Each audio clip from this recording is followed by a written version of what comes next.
Read Smart, the Baillie Gifford Prize for Non-Fiction podcast. This podcast is generously supported by the Blavatnik Family Foundation. Hello and welcome to everyone joining us for the Shortlist episode of Read Smart, the official podcast for the Baillie Gifford Prize for Non-Fiction. I'm Razia Iqbal. For those who may have missed it, the 2023 Shortlist has just been announced live from Cheltenham Literature Festival. And what a list it is. The shortlist was announced at an event which also featured a conversation between this year's chair of judges, Frederick Studemann, and last year's winner, Katherine Rundell. You can hear the event in full here, including the moment when the shortlist was announced. Hello. Welcome to the Baillie Gifford Prize event for this Sunday evening. Thank you, all of you, for coming along. My name is Toby Mundy, and I'm the director of the Baillie Gifford Prize, and we are all in for a treat this evening. This is the 25th anniversary year of the Baillie Gifford Prize. It was started in 1999 by two people, one of whom is here tonight, which I'm absolutely thrilled about, Dottie Irving. The first winner was Stalingrad by Anthony Beevor, an amazing book. And tonight, you're going to hear from the most recent winner. But without any further ado, let's get to the first stage of this evening. You're in for a huge treat. I'd like to welcome to the stage Frederick Studemann, who's the FT literary editor and the chair of our judges for the 2023 award, and the winner of 2022's Baillie Gifford Prize, the brilliant Katherine Rundell. Please.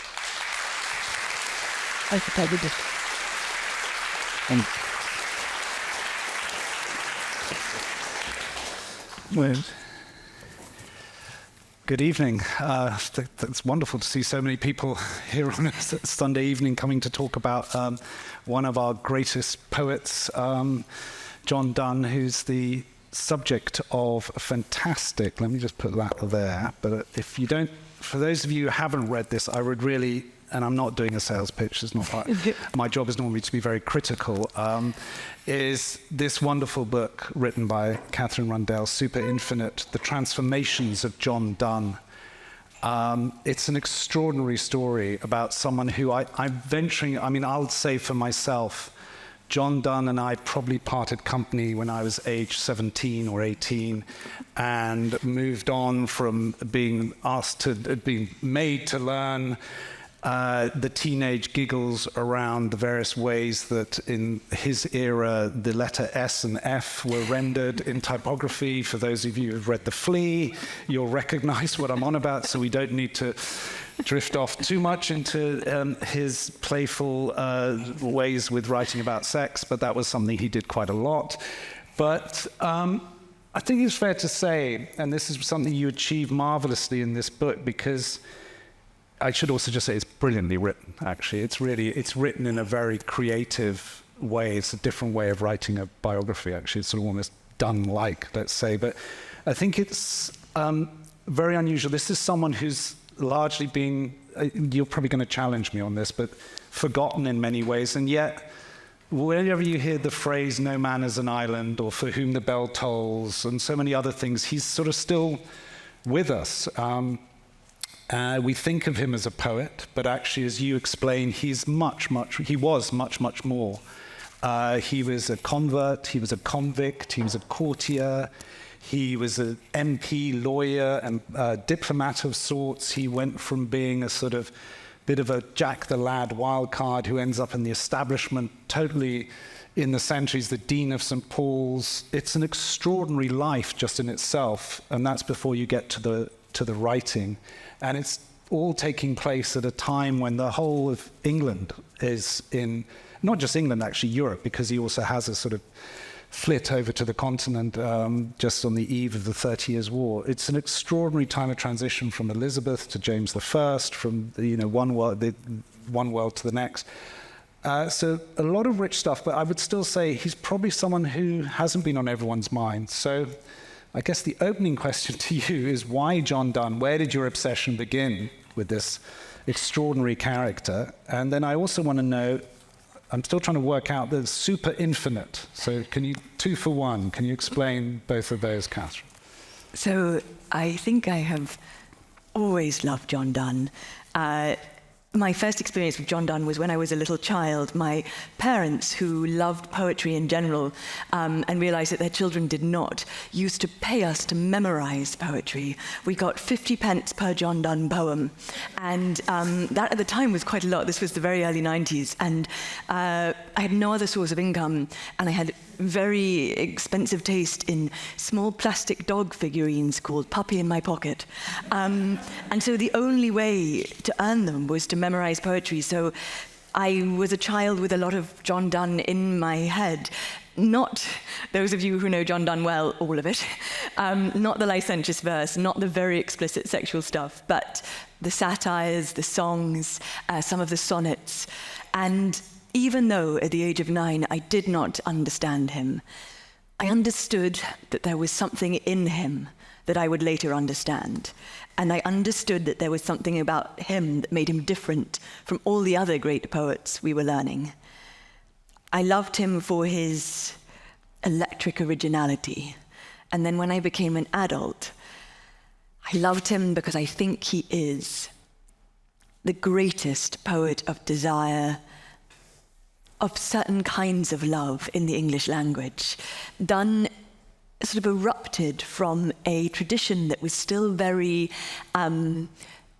courtly, very, in some ways, medieval of its poetry, that imagined women on pedestals, that compared women relentlessly to flowers, or Donne was born into the world in which Sir Philip Sidney writes in one of his poems that his mistress's shoulders are under 2 white doves.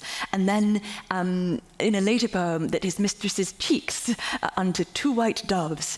And then later Sir Walter Raleigh writes about Queen Elizabeth that she is a whitened dove. And you do start to feel like other birds are available. But Donne stepped into that milieu and said, it is possible that your love is like a dove, but it's tremendously unlikely. It's so much more likely that your love is strange and sometimes bitter and erotic and vertiginous and unwieldy in the way that the human heart is unwieldy. And so when he wrote about love using imagery that was far more extreme than anyone else. So where other people might call your enemy's mistress, you might be like, well, she's sweaty. John Donne would say, my enemy's mistress has sweat unto the scum on, he would say, a boiling pot that is boiling leather to be eaten during a famine in Europe, specifically. This man was not like other men. This man said, your love is probably an extraordinary and overtaking thing. And then, of course, he wrote wild, rakish sex poetry, some of which is spectacularly good. And he also wrote true love poetry. He said, this ecstasy does unperplex. The idea that maybe, at its best, love and sex might be a way of answering a question that human language cannot articulate, but can understand. And I think, for that reason, when the time came to write about him, I wanted to write something that would salute that extreme quality. And that, to answer your other question, is why it's called super infinite. Because John Donne, it's a term of his own.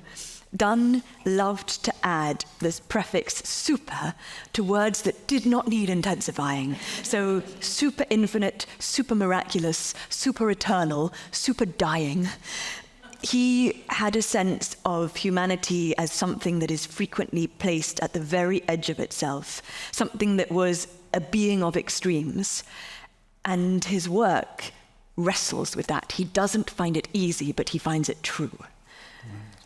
Wow. But just coming back a bit, where did he come? Where does John Donne come from? He comes. When does he first appear? It's very interesting in the book. You wrestle with the fact we know quite a lot of certain phases of his life, and then, as you say, he sort of fades out, or the trail of breadcrumbs, I think, is an image you use, sort of diminishes. But just who is he? Where's he from? So what we do know, we know he was born in 1572 on Bread Street with a view of St. Paul's Cathedral, which was the place where he would later work and be buried, which is Nice. And we know that he had an upbringing that was Catholic, If anyone knows one thing about John Donne in this country, the thing they tend to know after No Man is an Island is that he was born a Catholic and died a Protestant. Died not just a Protestant, but one of the most powerful Protestants in England. His childhood was bedecked by grief and horror because he came from a family that was quite prominent in their Catholicism. His mother was the great-great-grandniece of Sir Thomas More, and they had a lot of belief in the theatre of Catholicism. So he was probably taken to see his great-uncle hung, drawn and quartered for being a Catholic priest. We know that he was taken into the Tower of London when another one of his uncles, who was also a Catholic priest, was arrested. And his mother, wanting to pretend that they were just going on a family outing, took her son to the Tower of London along with another Jesuit to exchange information about the Jesuit network with her brother, who was in prison, which, had they been discovered, would have put them all in prison. He was extraordinary in that way. And there's this famous story about her, the mother, that she used to carry, Thomas More was famously decapitated, and Thomas More's brilliant, brave daughter, Margaret Roper, had herself rowed down the river to collect the head from the executioner. She bribed him. And then people said, John Donne's mother carried that head in her handbag, essentially, when she went travelling, which she didn't, but only because she didn't have access to the head. Margaret Roper spiced and bottled the head, but she did give a tooth of Sir Thomas More's head to the two brother Jesuits, his uncles. And there was a day when both of them wanted to go off in pilgrimage, essentially, to spread the Jesuit word.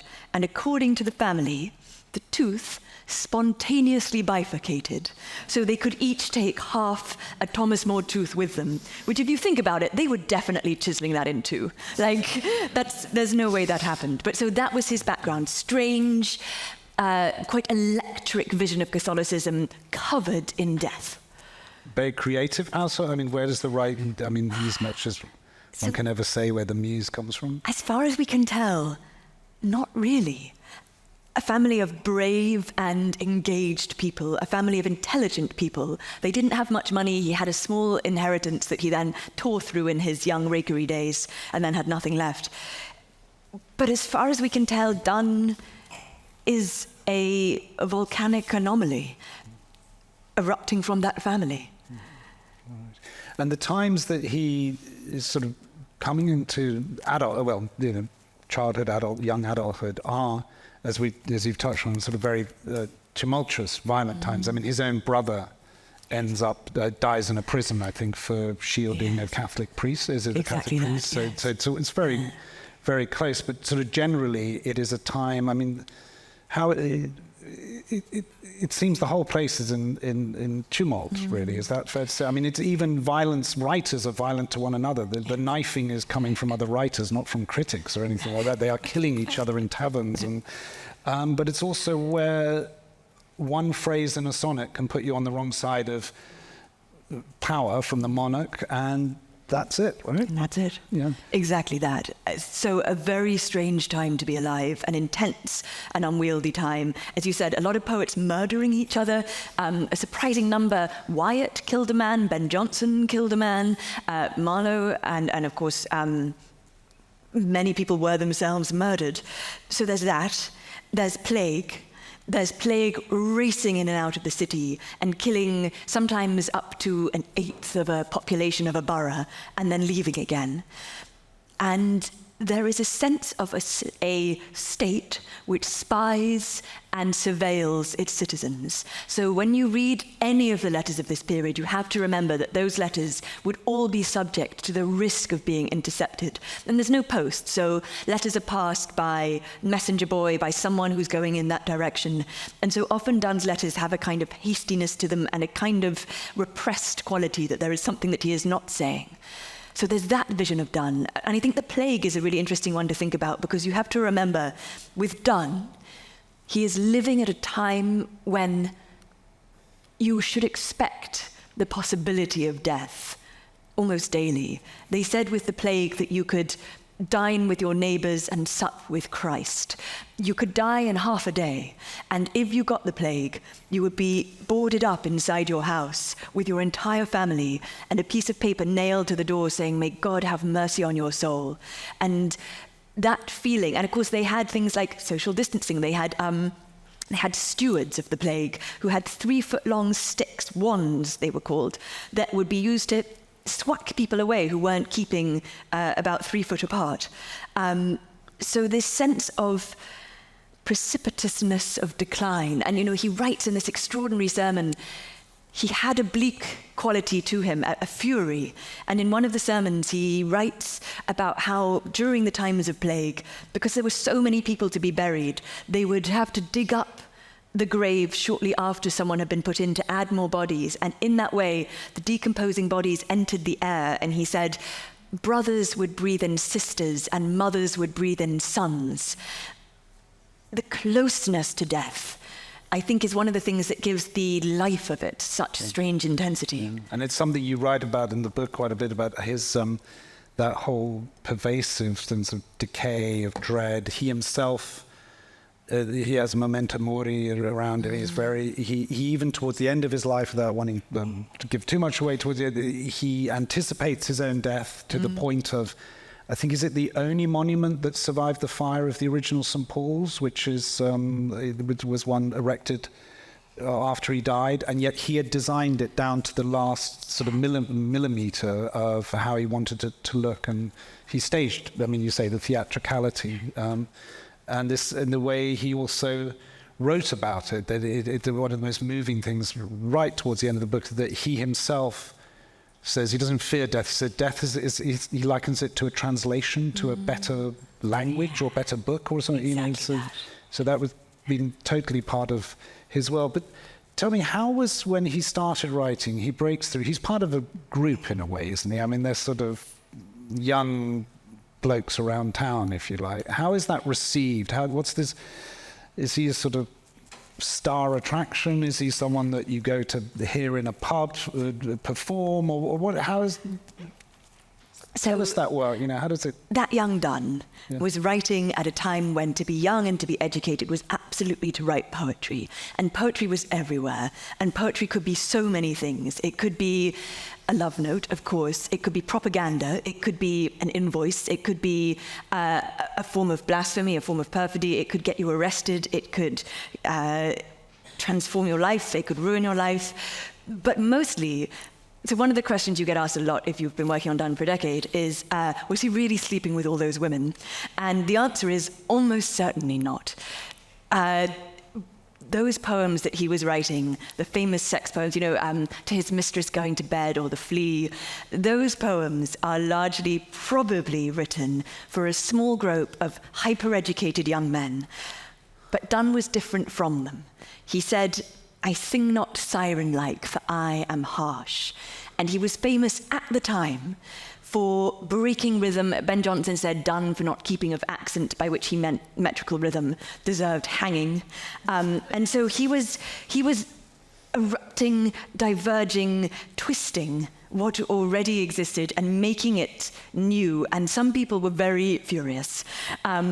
Later, much later, a couple of hundred years later, Alexander Pope rewrote his poetry to make it rhyme and scan. It's so bad. So that's a Dunn who is aware of his significant difference in the way he is approaching one of the main pastimes of the day. But the idea of him as this great rake tearing his way through the women of London is probably something that exists only in Dunn's imagination. Right. But we have the writing, and you write quite precisely and quite at length about it, and it is... how to put it, it's not always easy, to be honest, is what you say. You say it's actually almost... Was it deliberately difficult? You praise it for being difficult, and that you say the pleasure of unlocking it is like cracking a safe. And it actually forces you to reread and reread. It's sort of... I think you say he's almost shouting at you, pay attention, stop. Get out of the daily humdrum and engage. But was that something he was deliberately doing, or was that just what everyone was doing at the time, or is it just... I think it was just him. So this is a thing. I teach a little bit at Oxford, and when I was teaching Dunn, one of the things that my students found was that he was harder than anyone else. Some of that is a couple of 100 years will do that to you, but it was also deliberately recalcitrant, and deliberately layered. Every stanza is meant to have something beneath each sentence, and sometimes more and more. And there are so, for instance, even one of his most playful and silly poems, The Flea, if you think of it, it's the one that imagines a flea being first on his body and then on a woman's body, and it goes, "Mark but this flea, and mark in this, how little that which thou deniest me is. Me it sucked first, and now sucks thee, and in this flea our two bloods mingled be." So that's one joke. Then he would expect you to know that in French, flea is pouce, virgin is pucelle, in English, puzzle is whore, and puzzle is a rendition of the French for maidenhead.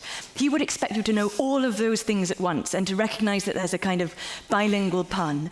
And he would expect you to know, which was what was made very clear in the later printings, which was that he uses the long S that, or rather his son does, that looks a lot identical to an F. They're almost typographically identical. So, me it sucked first and now sucks thee, has a very deliberate different meaning. So he would always expect a poem to be something that you should not just look at, that you should pick up and unpeel. And it was in part because he had this insistence on using the full, untrammeled force of your intelligence. He writes about it all the time, about having a hydroptic, immoderate desire of learning, about having a riddling, labyrinthine soul. Dunn believed that we have in us that which needs singular expression, and it will take all of your intelligence and focus and attention to lay it out. And he demands it of us. And you see it, in fact, in some of his later sermons where he says, "Scarcely did any man ever sleep between Newgate and Tyburn, between the place of imprisonment, Newgate, and the place of execution, Tyburn. And yet we spend this whole life asleep, awake." And this version of Donne, this vision of Donne who wanted people to be sharper and faster, that was his hunger. That's almost, would you say that is something that where you could say that his would be quite relevant, quite modern for us? I think it's one of the reasons. It's almost get off the scrolling and just sort of... Yeah, and of course, a necessary call for the time as well, because it was a profound and intense time. It was a time of profound corruption. It was a time of, the court especially was a kind of snake pit, and one could get lost. And he insists on a kind of rigor. Mm-hmm. We'll come to the thing about he didn't get lost. I mean, he sort of managed to sort of survive a bit. But just tell me, how popular was his verse in terms of, not just his verse, but also his sermons and his writings? I mean, he attracted quite a crowd. I mean, should we be thinking of him? We probably now approach him through the canon and what, through standard formal education, etc. But are we talking of someone who, I don't know, is it too glib to say, sort of a John Lennon type, someone who kind of, gave voice to a whole time or a feeling? Yes, I think we should think of John. Crowds turn up. Yeah, hordes. So not for the poetry. So two different things. The poetry was written, passed to friends, and then each friend would pass it to another friend, so it would ripple outwards until he became one of the most copied out poets of his entire era. It's an influence. So he became famous accidentally in that sense. Yeah. And of course Anne, his wife, will have known that when she met him. So that's quite a key part of that part of his life. And then when he became a sermonizer, the book opens with a description of when he was preaching at Lincoln's Inn as the Dean of St. Paul's. So many people came to see him that it says, there was a great crush of people and 2 or 3 were taking up dead for the time, which doesn't mean dead, it just means unconscious. But you would get hordes of people, hundreds of people, thousands of people would come. People would stand outside St. Paul's to try to hear what they could hear of him. A kind of thirst for Donne was something that he had to contend with by the end of his life. Right. You said earlier on, and you've said in the book and elsewhere, do you qualify it, or you basically go out there and say he's the greatest love poet in the English language, which is quite a claim. I mean, he is partly a contemporary of Shakespeare, but you're going to put him ahead of all of the... I mean... I am. Or at least, so I don't say love, I say sex. Sex and desire, not necessarily love. I think that up there, you're fighting Shakespeare. That's a big fight. Yeah. But sex, a vision of the bodily, where he says, he has this extraordinary thing where he says, difference of sex no more we knew than our guardian angels do, which was an idea that angels transcend gender, the idea of a unification of two people. And then also, I would argue that the love poetry gives Shakespeare a run for its money, certainly. I'm not sure I'd come straight out with love, but for instance, he wrote probably one of the reasons she married him, he wrote a poem for Anne Moore, the woman that he married when she was 17 and he was in his early 20s. Very wealthy woman he was marrying up. Exactly, so he was from a more liminal social position than her. She was Sir George Moore's daughter. She would have been one of the darlings of the court. She was said to be very beautiful, though we don't know if she was. But we don't have any pictures of her. We have a picture of her father. So if she looked like him, she had a very strong nose. But we know that he wrote for her because although we have only one poem that he heads as being for her, we know that he wrote because he plays on her name, Moore, Anne Moore. So he wrote, for instance, the poem Love's Growth. And Love's Growth begins, I scarce believe my love to be so pure as I had thought it was, because it doth endure vicissitude and season as the grass. Methinks I lied all winter when I swore my love was infinite, if spring maked it more.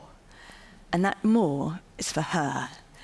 And so although hundreds of millions of people have read that poem since, and although you can get a mug with his face on it that says, let's get metaphysical, although he is so famous, and although he was so famous then, it was different for her. And that will have been an extraordinary thing, and whether or not it was worth it is something the book thinks about a lot. Is it worth it, marrying the greatest desire poet in the English language? If you then, after 12 babies, die in childbirth at the age of 32, the book thinks, maybe not. Maybe love is not enough. But it was remarkable. Just out of interest, who gets the number 3 spot in your ranking of great English love poets? Ooh, E. Cummings, maybe? What? Frank O'Hara, if we're allowed Americans. I think we T.S. Eliot, but not really very broad-minded. Wanted to come just towards the end of his... I mean, the bit where he transitions to being this big public figure, actually. He gets to be the Dean of St. Paul's, which must be one of the biggest jobs going. And you also explain just what that entails. I mean, it is sort of, he's finally made it, really. He's someone who's always worried about money, but when you get a job like that, it comes with loads of benefits, let's put it that way. But he also becomes, in a way that you describe it, much more, he's, how would one say, depressive, or sort of more, I mean, he is quite, the prose gets heavier, the thoughts darker, he distances himself from his friends. I mean, he's not thinking, but he's moved on from sex and he's into other realms. It's true that when he gets older, it's one of the fascinations of Donne that he gets harsher and harsher as he gets older, as perhaps all of us get a little bit more exhausted by humanity. But there are some things he maintains. So, for instance, you get in Dunn, near the end of his life, some moments of surprising dark. I suppose one thing I should briefly address, Donne was famously suicidal. Donne wrote the first full-length treatise on suicide in the English language, which argues that suicide might not in all contexts be a sin. And that was at the time blasphemous because, as you will know, the ironical, self-defeating penalty for trying to commit suicide was death. But a bad death, and you got some people's corpses were staked out at a crossroad, some were sort of pulled through by a cart through a street, so not great.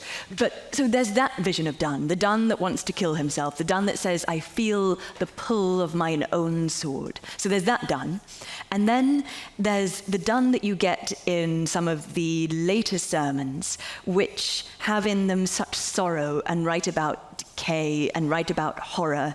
And at the wedding sermon of one of his best friends, a man called Henry Goodyear, who he knew when he was a young rake, Henry asked him to preach the sermon for his daughter's marriage. And they may well have expected some form of a spark of that old John Donne, of that wild boy. And what they get is Donne standing up and saying, "Marriage is but fornication sealed by law. We sin and sin and sin and rise only to sin again. Congratulations to the happy couple."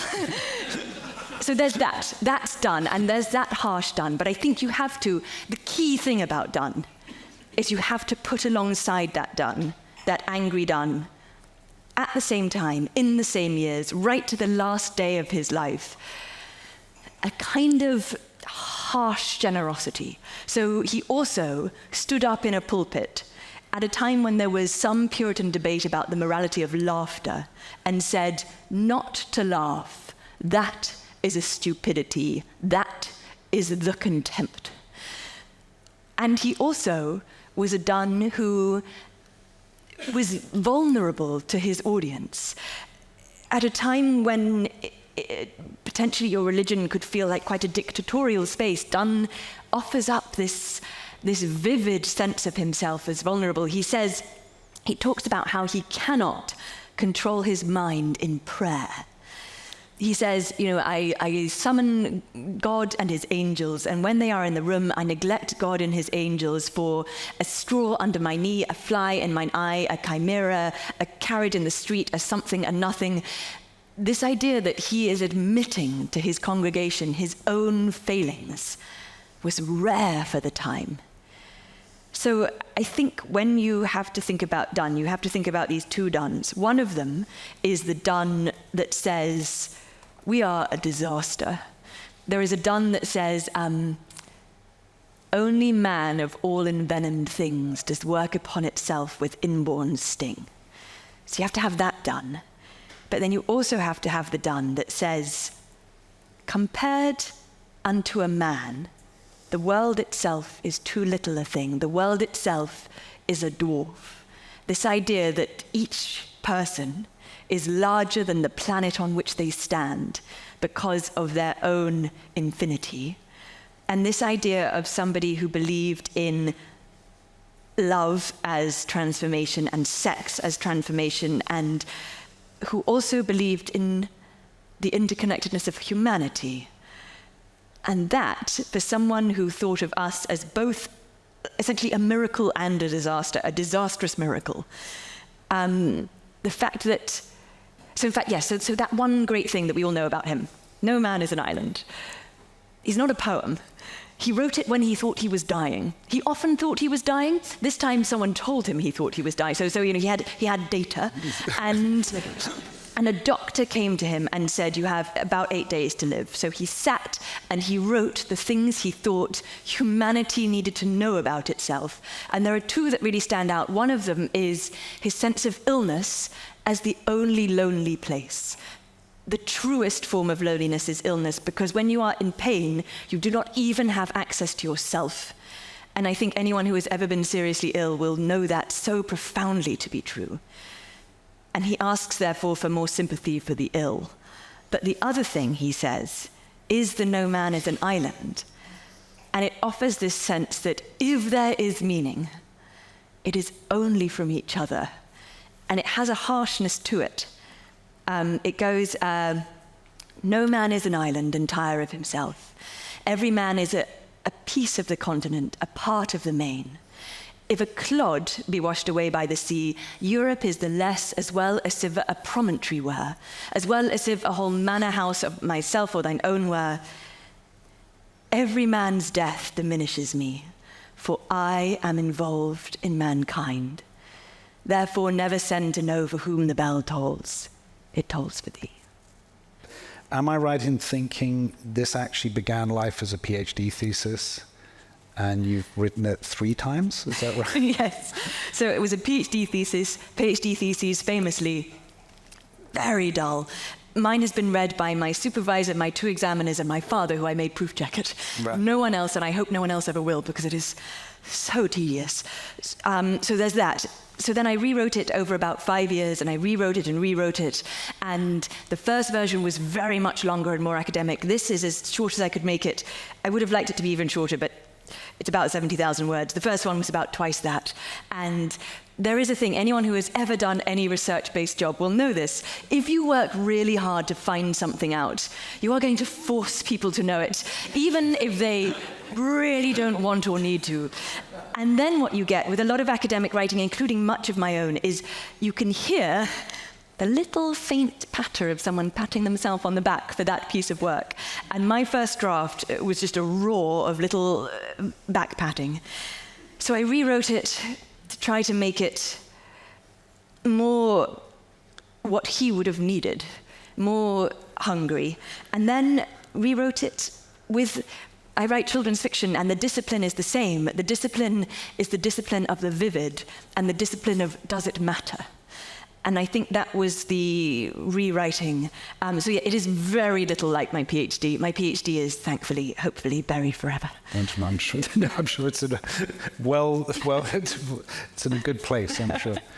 I mean, just tell us a bit about. So, this was as you say, you've written many children's books, won awards for them. You've now then ventured with this into the world of. You're probably going to hate me for saying adult non-fiction, but that would be. And you scoop this great prize for literary non-fiction. I won't do the whole was it a surprise to win question, but did it change anything? Did it? I mean. Yeah, it did. I think the Baillie Gifford can be a life-changing prize. I think probably, as we were discussing earlier, I think some people perhaps find it slightly more life-changing because for a lot of people, winning the Baillie Gifford, what it does is it suddenly means that your book sells into multiple countries of translations. Europe has been very resistant to a poem about an English dead poet, but it absolutely... Exactly, give it a few years. We're going to work on France. He hated France. I think the main thing, the most obvious and flat-footed thing it did was transform my sales. It made more people willing to read a book about somebody about whom they may well not have known very much.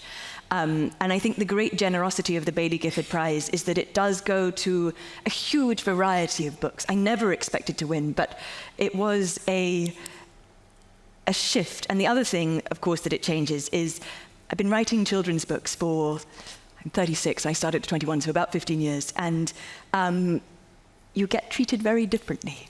If you say you write children's fiction, people sometimes look at you a little bit like you've just said... You're a simpleton. Yeah. Exactly, like you've said you are a child, or like you've said that you make, matchbox furniture out of, plywood for the elves. It can be a strange job, but the minute you win the Baillie Gifford, people treat you like an adult, and that has been a great joy. Wasn't that brilliant? Please, thanks, Katherine Rundell. So every year, an independent panel of judges selected afresh for every year meet and start with about 300 books, and then they arrive at a long list of 13 books, which you can see here behind me, and then they get it down to 6. And those 6 are in contention for a prize that will be awarded on the 16th of November. The winner receives a cheque for £50,000, and the runners-up receive £5,000 each. And very excitingly, this is a scoop, our chair for this year, Frederick Studemann, is going to tell us who's in contention. Well, I'm actually going to co-opt my fellow guest here on the stage, because I think we should do it together. So I think this is like the mystery, and as you write a lot about the magic and mystery of Dunn's poems, so let's poet. There you go. Now, I'm going to have to read all of these out to you, so I'm going to stand up and do it. So in alphabetical order, so this is no indication of anything that should be interpreted. We have on our shortlist, I'm very pleased to announce, Hannah Barnes, author of Time to Think, the inside story of the collapse of the Tavistock's Gender Service for Children, published by Swift Press. Tanya Brannigan, Red Memory, Living, Remembering and Forgetting China's Cultural Revolution, published by Faber and Faber. Christopher Clark, Revolutionary Spring, Fighting for a New World, 1848 to 1849, Alan Lane. Jeremy Eichler, Time's Echo, The Second World War, the Holocaust and the Music of Remembrance, another Faber book. Jennifer Homans, Mr. B, George Balanchine's 20th Century, published by Granta. And finally, John Vaillant, his book Fireweather, A True Story from a Hotter World, published by Scepter. So that's our shortlist. Please give it one. And good.